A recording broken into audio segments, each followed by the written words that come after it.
Hello and welcome. I think most of you have heard of or know the Anguilli Mala Sutta. If not, you can Google Anguilli Mala Sutta and many versions of this sutta about a very well-known disciple of the Buddha will come up. And just briefly, in summary, he was a murderous tyrant in the time of the Buddha, going around killing as many people as he felt he could, acquiring their fingers cut off, hanging them in a mala around his neck as trophies, hence the name Anguilli, which is Pali for finger, and Mala, Anguilli Mala. On his chasing down the Buddha to kill his 1000th victim, he was stopped in his tracks and, you could say, converted to the life of harmlessness, that of a Bhikkhu. He ordained with the Buddha, became one of his foremost disciples, and probably well known and most famous even today, possibly as a result of such a change in what he was to what he became, and ultimately attained to arahantship, and having, through many hardships throughout his monastic life also, to some extent paid back his karma, possibly attained to paranibbana ultimately. So I'll leave you to Google and read the full story. But what strikes me, and I take from that particular sutta as being most relevant, is in this final chasing down of the Buddha, Anguilli Mala called out to the Buddha, asking him to stop, because however fast he ran, he could not keep up with the Buddha. And the Buddha's reply was, Anguilli Mala, I have stopped. It is you who needs to stop. And one can infer, take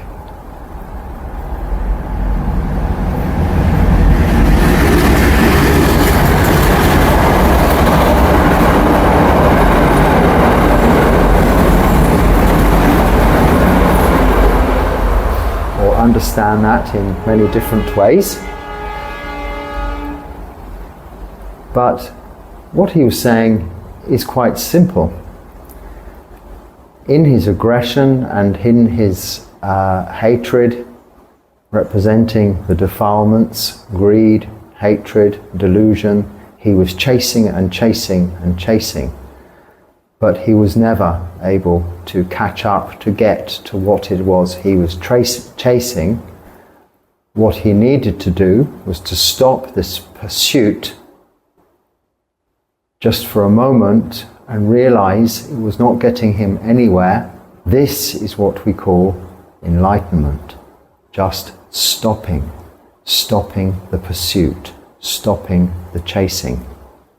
In his case, stopping the violence, the aggression, the murderous behavior. Now, the Buddha had stopped, and because of his miraculous powers and his infinite virtue, Anguilli Mala couldn't catch up with him. Now, one can take this metaphorically or literally, but what prompted me to mention this sutta at all was I've had a number of comments and questions with regards to not specifically violence, but generally with regards to Buddhism and pacifism in the context of protection of the faith, in the context of self-defense. In fact, one comment is a very, I won't read it now, I'll just sum up that it is asking what is the Buddhist perspective on self-defense when either you or your loved ones are facing imminent harm. Another comment was more coming, I think, from perhaps the Mahayana Buddhist, or some of the particular Mahayana Buddhist schools, traditions, which hold somewhat different values in that respect to the Theravada tradition, which is from which I speak, my own experience.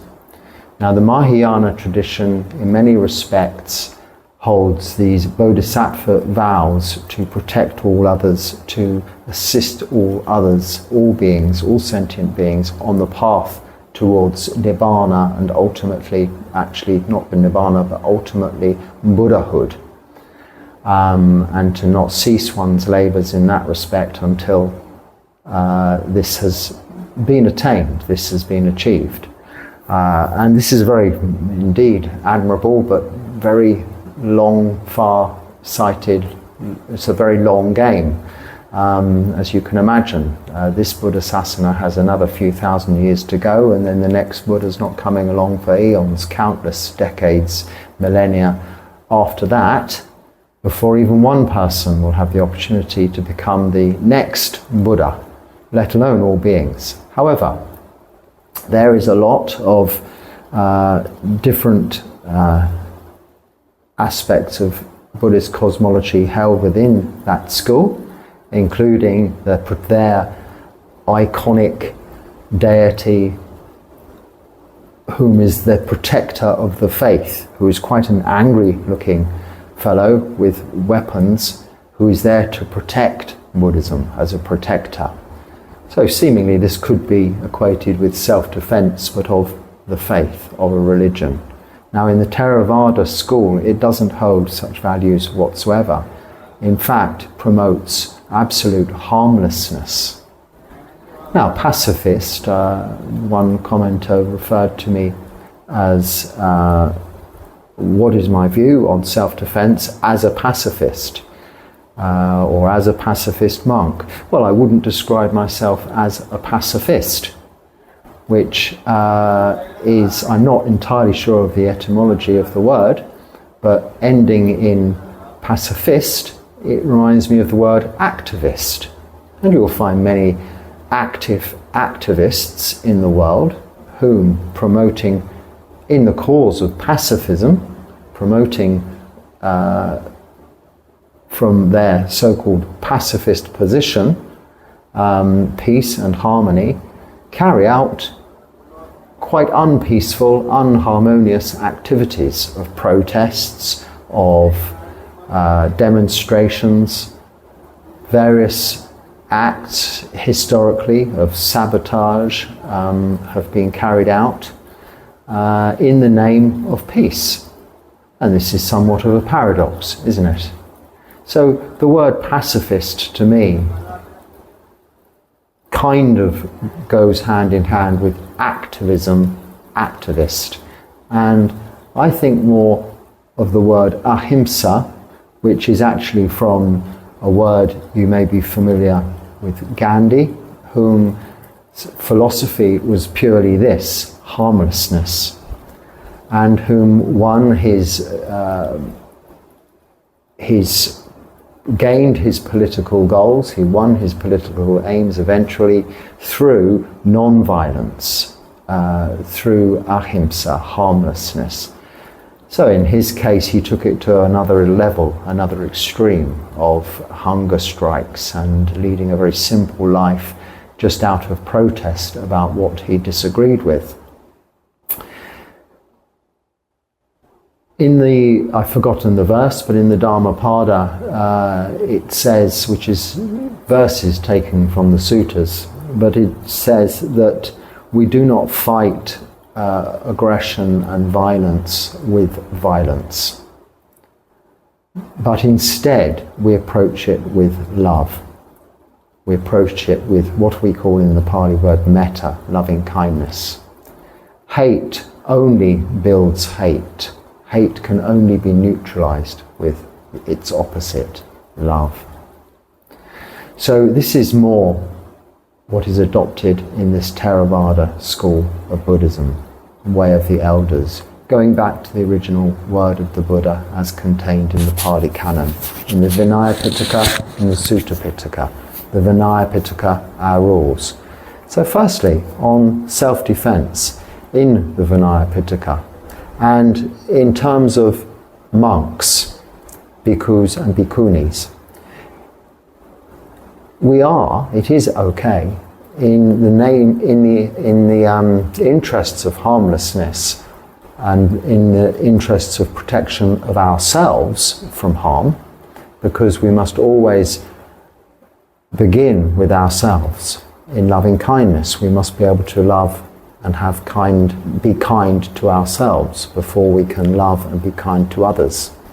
So therefore we must avoid harm to ourselves before we can help to protect others from harm. So self-defense is, with reasonable force, allowable. It isn't breaking the precepts of killing, which is the first of these precepts, or even harming sentient beings, if one was to use reasonable force to prevent someone from harming you, or from harming those around you or others. Killing is entirely out of the question. But this is where the practice of sila, samadhi, panya comes in and begins to form the answer to this question as it does all others. If we have been practicing keeping sila, no killing, stealing, sexual misconduct, lying or taking of intoxicants, practicing meditation and developing wisdom, not only the nature of existence, of impermanence, unsatisfactoriness, and not self, but also the development of wholesome mind states and the reduction of unwholesome mind states. If we have been practicing this as taught to us by the Buddha, by following the Noble Eightfold Path, developing right view, understanding the Four Noble Truths, having only wholesome good intentions, exercising right speech, right actions in body as well as speech, and thought with our intentions, mind, but carrying out wholesome activities in terms of our livelihood, the work we do, putting in effort to maintain our moral virtue, but also effort to practice mindfulness, and then ultimately sitting and practicing meditation, developing samadhi, absorbed states of mind, peace and tranquility, where only we can see clearly these faculties, these characteristics of existence, and establish this wise, right view. With this practice, we are also developing qualities within ourselves, along with seeing clearly, along with tranquility and peace of mind. We are developing the ability to have loving kindness, metta, as a quality within ourselves, which yes, we can share with others, but more importantly, others will experience of us in our presence. Karuna, which is compassion, having compassion for others. Now this one is very important in this matter, this subject. And also mudita, joy for others.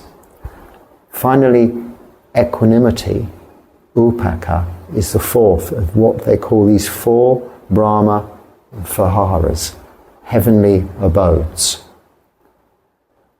Called as such because they are just that, heavenly abodes. We are abiding in heavenly conditions if we have loving kindness, compassion, joy for others, and ultimately equanimity, so unreactiveness, the ability to stay calm when all around us is going into mayhem and chaos, in order to be able to continue to see clearly and think wisely about our actions. To see in the face of adversity with an aggressor who may be attacking us, the way to escape, which is always the preferred course of action, to run away, maybe to take our fellow beings with us and help them escape. But escape is by far the best means towards peaceful resolve of such a situation. But forced to do so with equanimity, with tranquility and peace of mind, calmness, unreactivity, one can see the aggression coming more clearly and maybe just redirect force directed towards you only slightly. You may have seen martial arts films, kung fu films. You may have seen TV series or movies with Shaolin monks and this kind of activities, where mostly, as most martial arts are designed for, they are self-defense, where they use the aggressor's force by way of deflection to move it away rather than to attack. And this is very much the Buddhist from the Theravada schools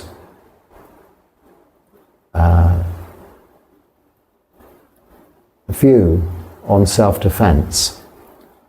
One should escape or, by way of speech and understanding, resolve a situation, and as a last resort one can use reasonable force to deflect or defend oneself or others. But if you have been practicing Sila, Samadhi, Panya, and you are developing these qualities, you will also be developing through the various stages of Samadhi, absorption, and letting go of self, this development of anatta, this view of not us not being a self, but this physical body, this thinking brain, just being a result of causes and conditions that have been put in place, we have contributed to through acts of body, speech and mind, all of our actions, which is what karma means. We are experiencing vipaka, the results of that karma. And this is the conclusion, what we are now. What Angulimala was then. And then, after meeting the Buddha, what he then became. By simply stopping. So I think perhaps a lot of these questions and comments, emails, have come about maybe because of, now I don't watch the media, the news, I don't have social media, any Facebook or anything like this, and have to be forgiven for not knowing exactly what's going on in the world, but I know that wars continue in the Middle East, in all of these countries. I say continue because this isn't a new thing. This has always been throughout history the case, largely in defense of the faith. Many of these religions are not just wars and conflicts that continue are originally religious-based, but usually their foundations are in greed, hatred, and delusion. And with all this going on, and my compassion for all those people in such areas of conflict, cannot be expressed. You are in a very difficult position, as have many societies, many people throughout history been, for as long as there has been history written down. None of it, as is seen and evidenced by that, is ever solved, which is why it continues today, by conflict, hate against hate. It can be and is only solved through love, through peace. But whilst there is prevalent greed, hatred and delusion in the powers that be, this does not happen. In the case of Angulimala, he just had to stop chasing what he thought was the only way forward, literally stopping. But what we can do ourselves, bringing it back to starting with ourselves. Peace has to start here at home, not as an activist pacifist protesting against all that's going on now and has gone on in the past, and we expect to go on into the future. If we expect any differently, we can only be disappointed. We have no knowing of what the future will bring. Expectations can only bring about disappointment. So we should drop this aspect of bringing about change by meeting it with resistance. Stop for a moment and look within and see what it is that's causing the conflict within ourselves, for us to start to become worked up, heated, to start to generate that little bit of aggression within ourselves, which it can actually just be informed or considered informed, educated debate. But I must say, as informed and educated as the debates on the difference between Mahayana and Theravada Buddhism in terms of certain schools of Mahayana Buddhism and their defender of the faith, seems to me to be in quite conflict with the teachings of the Buddha, whereby he said hate cannot be fought off with hate. Because it is aggressive. It is defensive, but in a very violent depiction, through its iconography and through its idealistic nature, which, as referred to in the particular comment, does come from a school of Buddhism far out in the East, from the Japanese schools of Buddhism.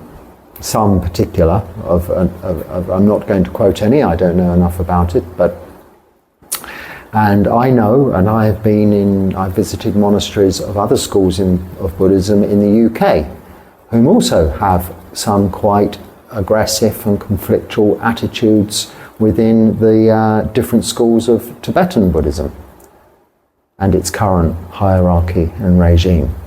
Now, none of this is at all, to me, any different to the conflicts in the Middle East or in Russia and Ukraine.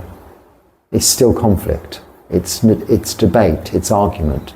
It's unnecessary. It is not ahimsa. It is not harmlessness.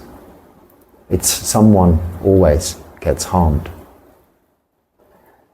So what we should look to do within ourselves is as Angulimala eventually had to realize, is to just stop.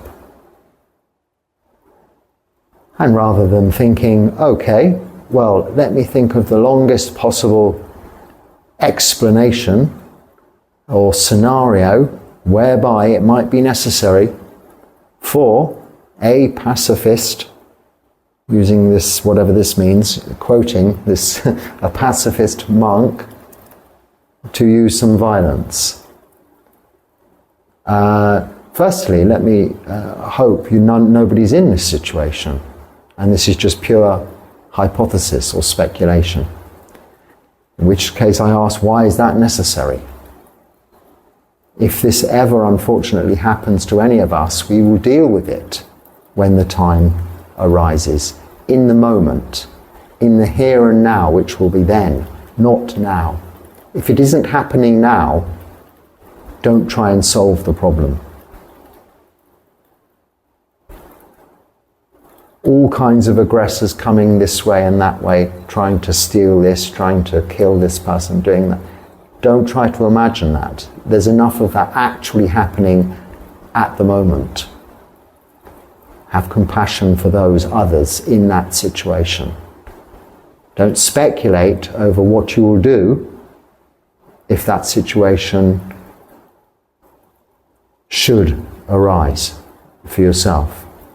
But what we should do here and now is set the causes and conditions, the karma, the actions of body, speech and mind, by practicing sila, samadhi and panya, to develop these 4 Brahma Viharas, these qualities, which will, if and when faced by such a situation, be the basis of our non-reaction. So the 4th of these Brahma Viharas is upekkha, equanimity.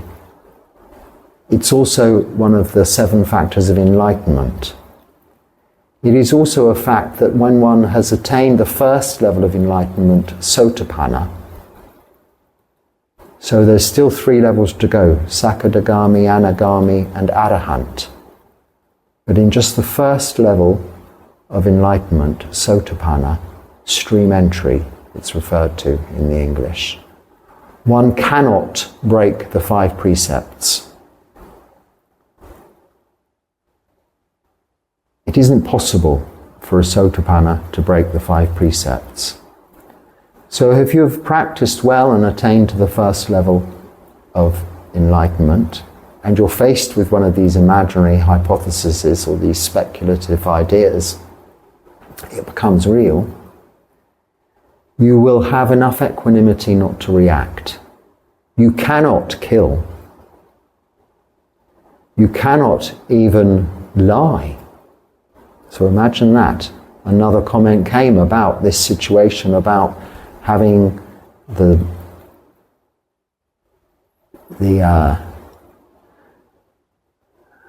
can't say at the moment, but some people at the door, and you're hiding some other people in the roof, and would you lie? Well, if you're a sotapanna with equanimity and compassion and metta and mudita, you will know the answer. But you're only going to have the correct response, harmless response, skills and abilities to negotiate, to deflect the situation, once you have established these qualities in yourself through the practice. This is the results of practice. This practice is, yes, after all, for us to become happy, to become free from suffering in this lifetime. But the other factors that we develop as a result of this practice are just as important. Those qualities are wonderful qualities, are powers within our very nature to be able to successfully kindly and peacefully negotiate our ways out of situations, where possible, and where not, to accept the consequences as they are, for what they are, equanimously, without trying to cling to what we believe is our possession of this body and this thinking brain, all of our ideas and our ideals, our beliefs, our whatever we've formed in terms of political beliefs or understandings that we are defending. They're not intellectual property, they're just learned, borrowed ideas. Nothing really is ever new. It doesn't belong to you. These ideas don't belong to you, ideals don't belong to you, as this body is only temporary. And forever, from the minute your birth, as you age, become sick, is inevitably destined to die. But that which knows, this mind, this citta, can remain observing as witness, equanimous and unaffected, and not clinging to those views, rites and rituals, for instance, as in the first stage of enlightenment, Sri Lanka, Sotapanna. One drops the necessity, not necessarily for all rites and rituals in terms of what we might think of, bowing to statues or chanting or going to the temple, but to see those for their reality of what they are, mindfully paying respects to our teacher, the teachings, and the teachers that remain today, in terms of bowing, respecting the Sangha. Visiting temples as quiet and peaceful places, places of learning, and also places where we can practice generosity, dana, giving. These are practical aspects of Buddhism. They're not rites, they're not rituals, ritualistic. You're not praying, you're not worshipping, you're not hoping for anything. You're doing constructive, wholesome acts of body, speech and mind, positive, good karma, good actions, to put in place the causes and conditions for good to happen in the future, and for hopefully those aggressors not to come knocking at your door, but also to build within yourself the qualities so that if they do, you will know how not to react and how you can behave. So, in brief, should we defend the faith? No. It is just the truth. It needs no defense. The Buddha taught there is suffering, there is a cause of suffering, an end of suffering, and this path leading to the end of suffering if you want that. If you want to achieve freedom from suffering in this lifetime, you follow the Noble Eightfold Path, which is just Sila, Samadhi, Panya. If you don't, then that's okay. Your problem. There are many, many, many millions of Buddhists in the world who are practicing the Noble Eightfold Path harmlessly and becoming free from suffering in their lifetimes and in the past, and to date there have been people achieving levels of enlightenment such as Sotapanna, Streamentra, Sakadagami, once returner, Anagami, non-returner, and Arahant, a fully enlightened being on their way to Nibbana. freedom from suffering in this lifetime. Freedom from attachment to being reborn time and time again. So this is Buddha's answer. This is the Buddhist perspective on dealing with aggression, with violence, in terms of self-defense. Is it for the greater good? All of these arguments that come along. No. There is never a reason or necessity for anyone to break the 5 precepts.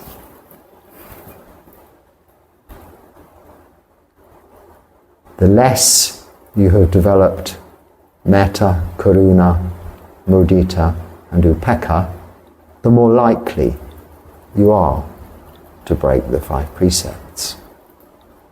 But with metta, loving kindness, you will not want to harm yourself or others.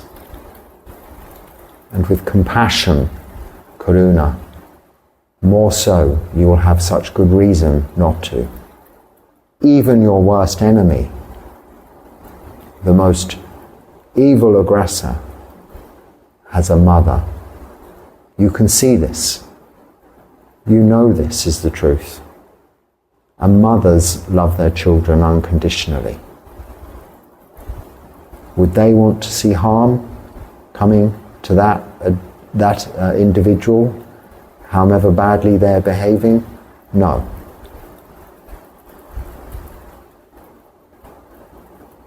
Know that, and you will not also want to harm them. Mudita, joy for others, well, we can experience this really as a result of the other 2. When you see people living peacefully, when you see the relief, when people realize that you're not going to really argue, you're just going to say, okay, if that's what you think, it's okay. You can have a little joy that you've not put them, they've not had to use all their energy to have an aggressive debate with you. If you like, be happy to lose the argument because you know the truth. And of course, upekkha, with equanimity, you will just be able to stop. Like Angulimala did. Now if you haven't, please read that sutta and it will become clear. But like Angulimala did, you will be able to stop. And you then will become, I know it's all about not becoming, ahankara mamankara, me making, my making, but it's not about becoming, it's about changing. But you too will change. So on that note, I'll talk no more and hope there is something within what I've said today useful.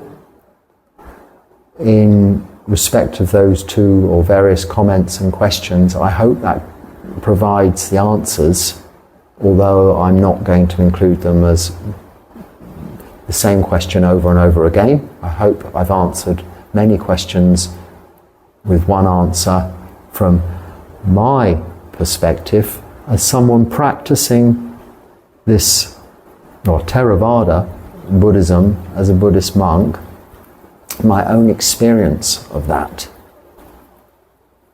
And I'm only coming from a place of experience. This is not coming from a textbook. And this is where we develop these qualities as you can, through experientially, not intellectually. Because this is too developing karma, good karma. Causes and conditions for a better future. And a very happy and enjoyable now. So anything useful there, please use it, but if not, then just forget about it and let it go. In the meantime, be happy and stay well. Sukhi Hotu.